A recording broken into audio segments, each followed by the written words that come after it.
এই দেখো সোনাই, তোমার জন্য কি এনেছি। বিরিয়ানি। চলো এবার তোমাকে একটু সার্ভ করে দিই প্লেটের মধ্যে।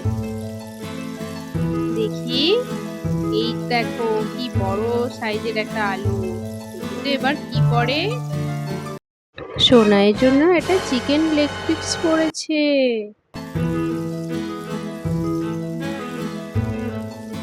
এবার তানভি সোনাই খেয়ে নাও। সোনাই এবার একটা জাম্বো সাইজের চিকেন লেগ পিস ধরে একটা লম্বা কামড় দিল।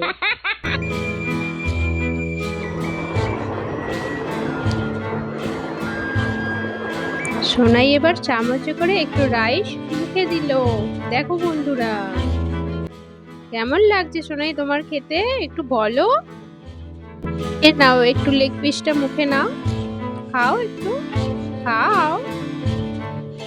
দেখতে পাচ্ছ না মা, আমার মুখের মধ্যে রয়েছে। আগে খাই, তারপরে তো খাবো। ঠিক আছে সোনাই, তুমি খেয়ে নাও। সোনাই, তোমার সব বন্ধুদের টাটা করে দাও একবার। টাটা আমার সকল বন্ধুদের।